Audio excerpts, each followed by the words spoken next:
Oi, gente, tudo bem com vocês? Espero que sim, sejam bem-vindos ao meu canal. E no vídeo de hoje eu gostaria de conversar com vocês um pouquinho sobre o livro O Apanhador no Campo de Centeio. Vocês devem estar estranhando o fato de eu estar utilizando esta touca aqui na minha cabeça. Só para deixar bem claro, era uma touca de gatinho, tá? E fui eu que fiz. E ela simula um pouco da Hello Kitty e tal.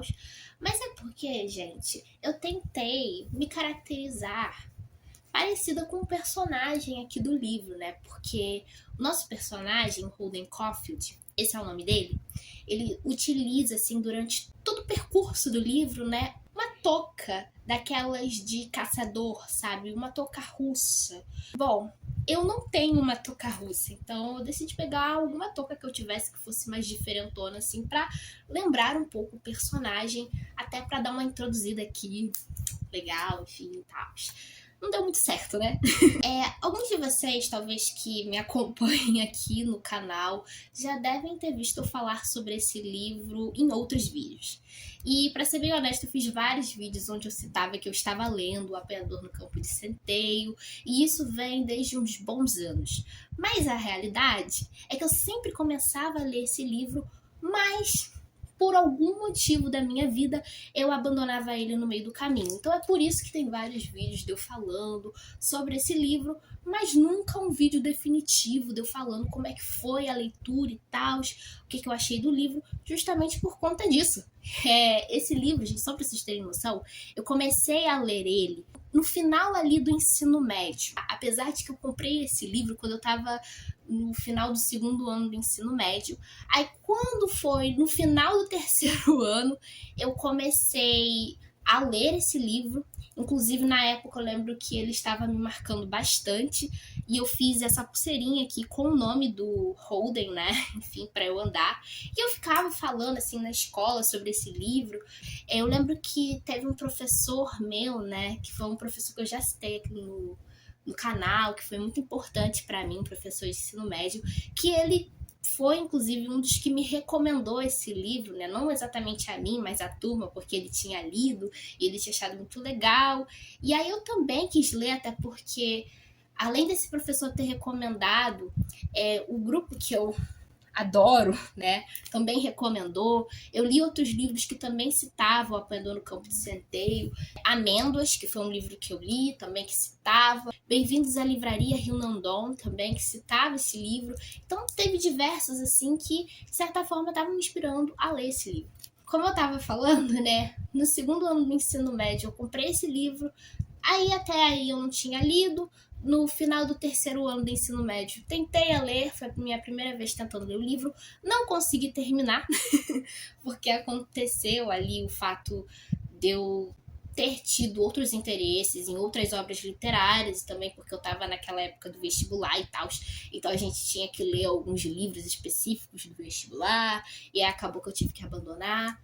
Aí quando foi, logo depois assim, de ter acabado ali o ensino médio e tal, eu voltei a ler, comecei a faculdade, inclusive, lendo O Apanhador no Campo de Centeio, abandonei durante o caminho que eu tive que fazer outras leituras, e aí, agora estando no segundo semestre, já 3 anos depois, é que eu de fato consegui concluir a minha leitura.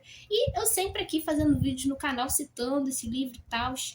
E, inclusive, eu tinha feito outra pulseirinha escrita novamente o nome desse personagem para vocês terem uma noção de como esse livro me tocou, né? Tanto que eu fiz um quadro, na verdade tem 2 quadros, tudo bem que eles não ficaram perfeitos, com uma cena emblemática desse livro, né, que é quando o personagem pergunta para onde os patos vão. Tem até um vídeo aqui no meu canal que eu fiz uma reflexão e eu usei essa frase e tal.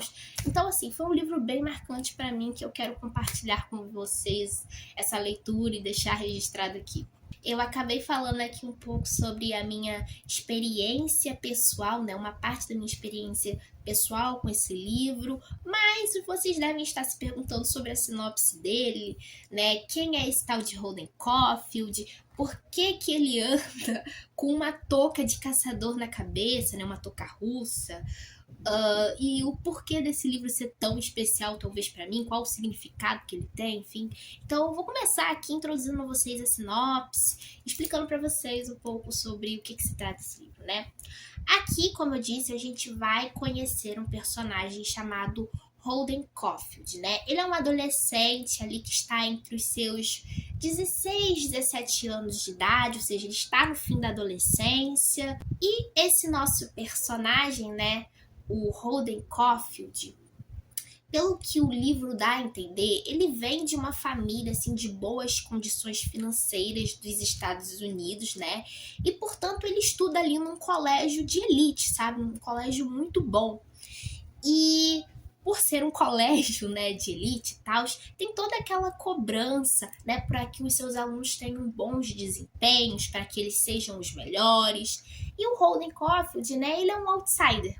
Ele é aquele personagem, aquele aluno que não tá ligando muito para isso, sabe? Ele não vê sentido muito nessa questão de ser o melhor aluno, de por que tem que estudar tantas daquelas matérias, né? Diferentemente das expectativas que os pais, os professores colocam nele, ele quebra todas essas expectativas porque ele não vê, digamos assim, uma razão para cumpri-las.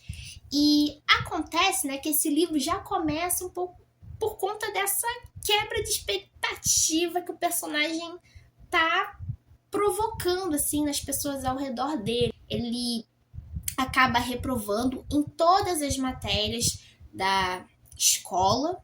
Ele apenas consegue passar em uma, que era algo como inglês, literatura, né? Então ele só consegue passar nessa matéria, o que mostra um pouco sobre o nosso personagem, que era alguém que gostava de livros, gostava de literatura, enfim. Mas ele consegue, assim, a audácia de repetir em todas as outras matérias. E por ele estar num colégio ali que cobra bastante, né, que cria expectativas sobre os seus alunos, esse colégio decide por expulsá-lo justamente pelo seu péssimo desempenho. Só que o Holden Caulfield, ele fica com muito medo de contar isso para sua família, né? E de ter que lidar com toda a reação do seu pai e da sua mãe. Então, o que ele decide fazer? Fugir ali da escola, já que ele já sabia, né, que ele seria expulso e que quando seus pais viessem buscá-lo, iriam descobrir toda a realidade. Então, antes de tudo isso acontecer, ele decide ali fugir rapidamente e passar alguns dias perambulando pela cidade de Nova York. E o livro todo é um recorte sobre esse momento em que ele está perambulando pela cidade de Nova York e contando um pouco da sua vida e reclamando bastante. Inclusive, esse é um dos pontos que fazem muitas pessoas não gostarem do o apoiador do campo de centeio, porque o Holden Caulfield é um adolescente reclamão, então ele vai passar a maior parte do livro falando mal das pessoas, reclamando de tudo, falando que a vida dele tá péssima e fazendo uma grande tempestade num copo d'água, né? Então, sim, esse é um daqueles livros que você ou ama ou você odeia, literalmente, né? Você vê que várias pessoas ou elas vão tratar esse livro como um dos melhores livros que formaram elas como leitores enquanto pessoas, e outras pessoas que vão dizer, esse livro não teve nenhum tipo de significância na minha vida porque se trata de um personagem insuportável. Mas assim, gente, se você parar para analisar, toda essa reclamação que o Holden Caulfield faz em relação aos colegas de classe, né? Ele já começa o livro reclamando ali sobre os amigos dele, de classe que não faziam sentido, que eram chatos, reclama ali dos professores dele, do diretor da escola, do pai, da mãe, né? Na verdade, nesse livro, ele reclama do irmão mais velho dele, né? O DB, enfim, DB. O irmão dele era um grande escritor que tinha grandes talentos, né? Só que o irmão dele decide largar tudo ali para viver sendo um autor de cinema, sabe? Escrevendo roteiros, né? Sendo um roteirista. E como o Holden Caulfield odeia cinema, né? Ele acaba odiando o irmão por conta dessa hipocrisia do irmão de ter abandonado a alta literatura, enfim, para poder escrever filmes bobos, né? Escrever coisas hollywoodianas, né? Isso tem a ver um pouco com a época, tá? Que esse livro foi escrito, ele tá foi escrita ali em 1960, e 1960 era o auge ali de Hollywood, enfim, dos filmes americanos, dessa cultura de massa, e na época tinha muitas dessas críticas em relação a essa cultura de massa, né, representada principalmente pelo cinema. Então muita gente não via alma naquilo, via apenas como algo que era feito para ser consumido rapidamente, descartado, e fazia-se muito essa diferenciação, né, entre a alta cultura e a baixa cultura. A literatura ocupava então esse espaço da alta cultura, e o cinema, por ser algo feito para as massas, para ser consumido rapidamente e descartado, era visto como algo de baixa cultura. Hoje isso não faz tanto sentido, né? Inclusive, mas naquela época tinha toda essa crítica, né? Apesar de que hoje em dia ainda se ressoa isso, né? Porque, por exemplo, até mesmo no mundo dos livros tem muita essa discussão dos livros que fazem parte da alta literatura, né, e da baixa literatura. Então, aqueles livros que são feitos para serem consumidos rápidos, com histórias que seguem um certo padrão, enfim, são dados como baixa literatura, enquanto que os grandes clássicos, né, são dados como alta literatura. E essa discussão ela é muito complicada e, ao mesmo tempo, a gente tem argumentos para todos os lados, tanto para quem defende essa tese, quanto para aqueles que, né, tendem a criticá-lo.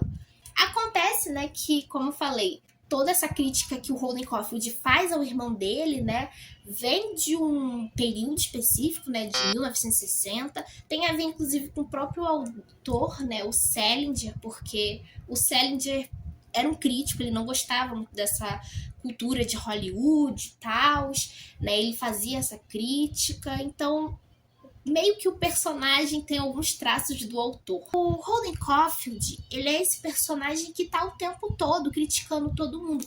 Então é por isso que às vezes ele se torna um pouquinho insuportável.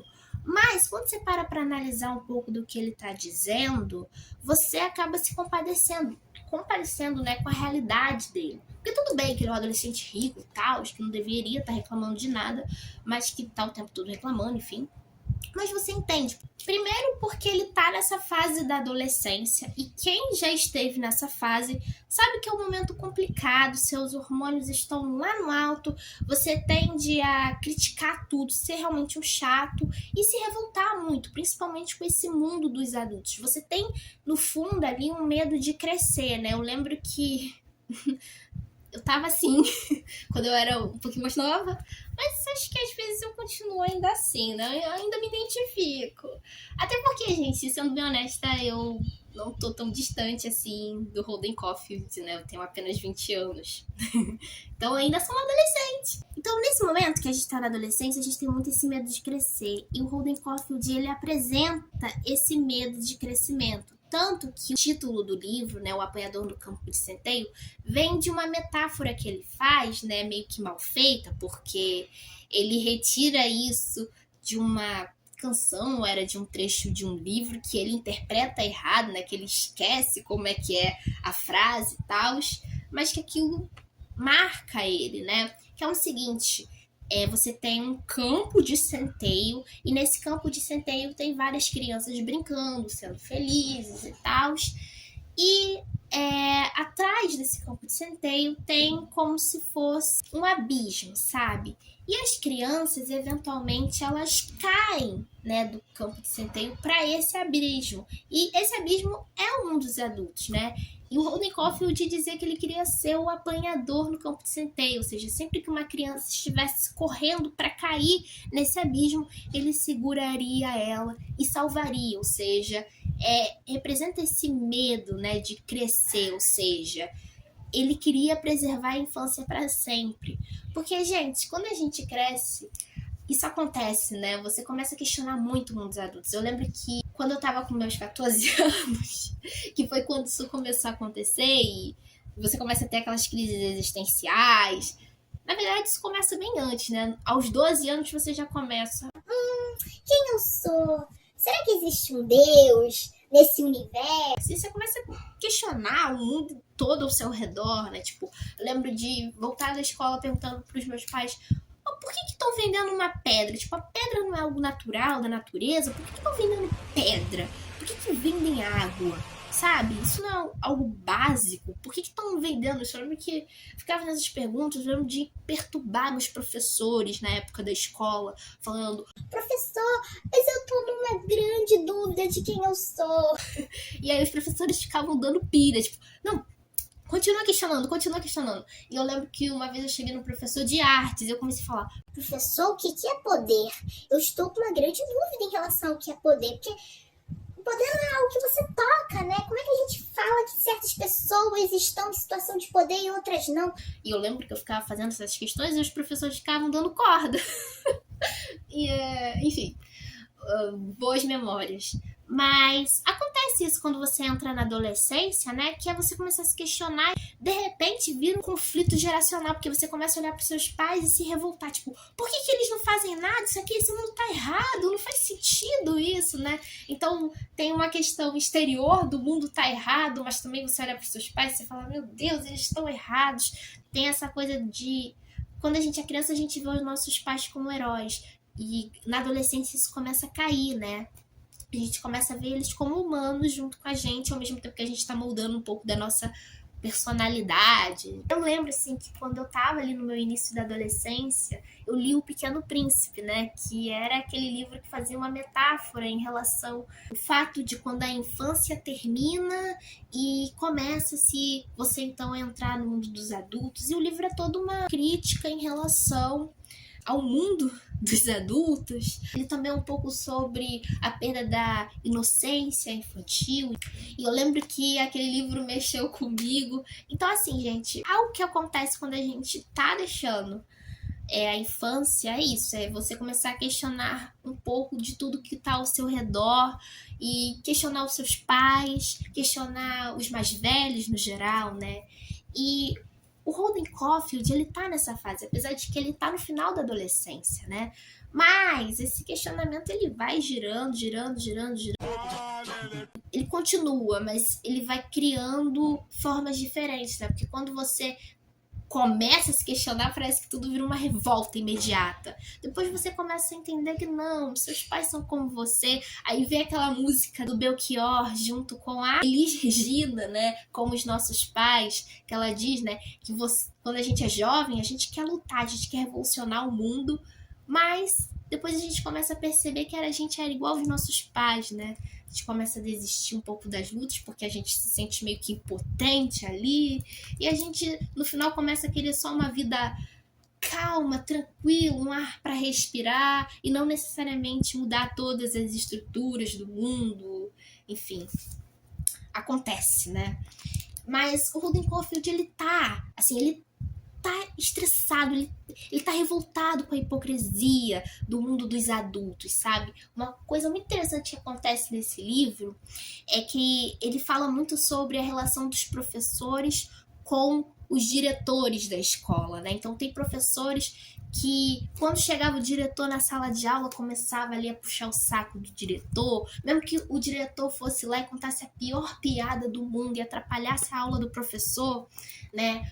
O professor ia rir, ia achar engraçado, ia dar corda, né? E ele fala dessa hipocrisia, né? Desse mundo que você tem que usar várias máscaras, você tem que mascarar o que você pensa, né? Nenhum professor chegava ali e falava pro diretor: não, pare com isso, você está me atrapalhando da aula, que piada sem graça. Ninguém faria isso. Até mesmo por estarem ali numa relação de subordinação, né, de estarem subordinados em relação aos diretores da escola, eles tinham que manter as máscaras, né? Tinham que fingir ali que estavam gostando da situação. E o Holden Caulfield achava aquilo tudo um absurdo, sabe? Para ele não fazia sentido ficar sendo hipócrita, né? Então ele fala muito sobre essa hipocrisia. Eu acho que isso é genial no livro, assim, eu gosto bastante dessa parte. Então, assim, você começa a entender e a se identificar com o Holden Caulfield quando ele começa a criticar todo mundo, quando ele começa a mostrar a hipocrisia dos outros. De certa forma, esse livro faz a gente se questionar sobre nós mesmos, né? Meu Deus, eu sou um hipócrita, talvez, né? Tanto que, às vezes, eu ficava questionando, cara, se o Holden Caulfield de fato existisse e ele me conhecesse, talvez ele iria me odiar. Apesar de eu amar o Holden Caulfield, talvez ele ia me achar uma pessoa sem graça, hipócrita, enfim. De repente eu estava procurando por validação do Holden Caulfield. Olha só que loucura. O ponto que faz a gente se compadecer com a personagem é que o livro dá a entender que ele está passando, de certa forma, por uma depressão, sabe? Por um período depressivo. E também por um período de luto. Porque o Holden, ele perdeu um dos seus irmãos mais importantes para a sua vida, né? E esse irmão morreu vítima de uma leucemia, de um câncer. Então, ele tá passando por essa fase de luto, porque esse irmão era meio que o herói dele. Então, a gente entende que ele tá nesse momento, né, de luto, de tentar entender o que foi tudo isso, né? Uma coisa muito fofa desse livro é a relação que ele tem com a sua irmãzinha, né? Mais nova, porque ele tá nesse local de irmão mais velho tentando proteger a sua irmãzinha da maldade do mundo, né? Ele enxerga ela como uma criança doce, fofa. Enfim, é uma relação que a gente acha muito bonitinho, dele tentando proteger o tempo todo a irmã. Talvez uma hora ele teria que entender que a irmã dele também é como ele, né? É um ser humano como ele que em algum momento vai mostrar suas contradições, vai ter que viver o mundo e aprender um pouco sobre o mundo por si só, né? Então ela não pode ficar sempre sendo vista como essa preciosidade, sabe? Precisa ser protegida, como esse ar de inocência todo. Enfim, é uma discussão além em relação ao livro. No livro, depois que ele foge, assim, da escola, enfim, ele vai conhecer diversas pessoas. Ele conhece freiras, ele conhece prostitutas. Então ele fala com pessoas muito diferentes, né, com morais extremamente diferentes. E ele acha todo mundo um saco. Essa é a parte mais engraçada, né? Apesar de que ele gosta muito das freiras que ele conhece no caminho. Mas todo mundo que ele conhece, ele critica. E eu acho que nesse ponto, eu me via no Holden Caulfield, porque eu também sou um pouquinho assim, sabe? De ficar criticando todo mundo. E eu sei que eu falando assim, né, parece que esse livro é super cabeça, super difícil de ser lido, talvez cheio de aforismos e tal, cheio de metáforas, mas a realidade é que não é bem assim. Nesse livro, a gente encontra a linguagem de um adolescente. Então, sim, aqui vai ter o uso de gírias, palavrões, apesar de que para hoje em dia, né, parece até um pouco ultrapassado, porque é um adolescente da década de 60, então ele tinha gírias próprias daquela época, que hoje estão ultrapassadas. É até engraçado que, assim, eu li esse livro no original, tá? Em inglês. Então, meio que pra mim, passou, assim, foi meio imperceptível. Apesar de ter algumas gírias que, para a realidade, hoje, no inglês, estão ultrapassadas. Mas, assim, eu também tinha pegado, assim, para dar uma olhadinha na versão em português, mas com a tradução de alguns tempos atrás, né? E é muito engraçado, porque tinha umas gírias, assim, muito velhas, que nem faziam muito sentido. Que chegava a ser engraçado e cômico quando você lia, né? Então, sim, o Holden Caulfield, ele fala com várias gírias, parecido até com um adolescente talvez da nossa época, né? Que fala tipo a cada 4 segundos. Tô inclusa aqui. Que fala talvez expressões como 6, 7, farma-aura, apesar de que aqui eu já tô ficando velho, que pra mim isso daí é um cúmulo do absurdo. Cúmulo do absurdo. Brincadeira.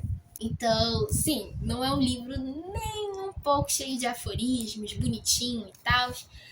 Já vou com isso na cabeça. Uma curiosidade, inclusive, né, é que esse livro é um dos primeiros ali a fazer o gênero Young Adult, né, que é livros para jovens adultos, né, que falam um pouco sobre essa transição entre adolescência, vida adulta, trazem questões dos adolescentes, né, traz uma linguagem falada pelos adolescentes, né, pelos jovens adultos, tanto que é um livro assim que é recomendado que você leia ali estando nessa fase, porque aí você tende a se identificar mais com o livro, com as questões que são apresentadas, né, e não achar o personagem talvez um saco, um chato, enfim, que tem mais probabilidade de acontecer se você ler esse livro já bem mais velho. Outro ponto que eu queria dizer pra vocês é não levarem tudo que esse personagem fala ao pé da letra.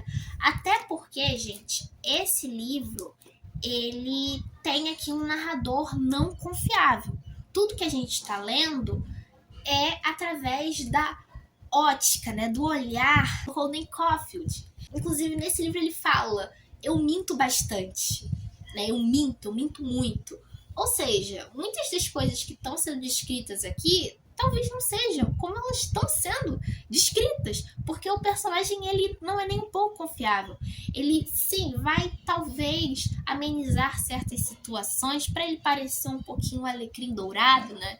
Inclusive o Holden Caulfield tem essa síndrome de alecrim dourado. Ai, eu sou injustiçado, meu Deus. Talvez seja até um pouco perigoso, né? A gente tem casos que eu vou falar até um pouquinho mais à frente com vocês, em que quando as pessoas começaram a falar, não, Holden Caulfield tá certo, porque sim, gente, a gente lê esse livro de coração aberto, né? A gente se identifica com Holden, a gente começa a ter empatia por ele, mas também não fiquem cegos, né? De achar que tudo que ele tá falando é verdade, que ele tá certo, porque a porcentagem, a chance de você sair daqui se tornando um incel é muito grande, né? Até porque, gente, é muito engraçado. Muita gente, quando vai falar personagens da literatura que você considera um incel, o Holden Caulfield aparece. O próprio autor, o Salinger, ele não gostava quando as pessoas ficavam tão cegas assim, ao ponto de glorificar o Holden Caulfield, porque o Salinger odiava que as pessoas fizessem isso. Ele mesmo dizia que não era, sabe, pra ninguém glorificar, porque era um personagem cheio de problemas, cheio de idiosincrasias, sabe? Não era um personagem pra ser glorificado e exaltado como um certo, como um santo, né? A gente tem que reconhecer um pouco que esse personagem tem problemas, que ele é um personagem difícil, né? Que tem todas as suas questões. Agora, falando um pouco sobre algumas partes desse livro que me chamaram bastante atenção, né? Eu já citei aqui no começo do vídeo para vocês sobre o quadro que eu fiz com a cena, né? Dos patos. Essa é uma das mais marcantes para mim. Nessa cena, ele está passando pelo Central Park e ele vê o lago onde costumavam ficar os patos, né, nadando, enfim. E ele vê que todos eles desapareceram, que eles não estão ali no lago e nem nas redondezas. E ele começa a se questionar, para onde é que vão esses patos, né? E qual seria o significado disso, né? Quando as coisas ficam difíceis, quando o inverno chega, quando o mundo fica gelado, para onde é que a gente vai? Sabe? Você acaba chegando nessa interpretação, né? No final parece que ele tá se questionando sobre isso. Quando as coisas ficam difíceis, para onde é que a gente vai? Sabe? Quando as coisas ficam geladas. O inverno tem isso, né? Da solidão, daquele momento triste, né? Devastador. O que a gente faz nesse momento? Para onde que vão? E aí ele pergunta se alguém ia até o lago, até o Central Park, pegava os patos e levava eles para um lugar quentinho, né, e aquecido, ou se eles simplesmente iam sozinhos procurar e ficavam à deriva, né? Então é uma parte muito bonita desse livro.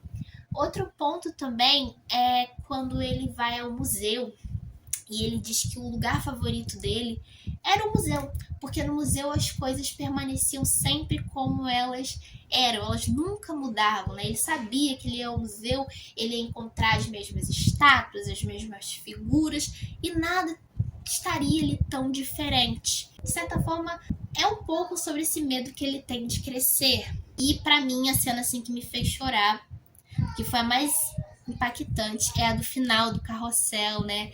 Onde ele se encontra com a irmãzinha dele e ele fica vendo a irmãzinha girando no carrossel e brincando, sendo criança, e ele só olhando. Eu acho essa cena tão fofinha, assim, aqueceu tanto meu coração. Eu lembro que eu chorei, assim, no final. Eu até marquei, gente, com uma post-it, porque foi uma cena tão bonita, sabe? Ele olhando a irmãzinha no carrossel e ele voltando pra casa, assim.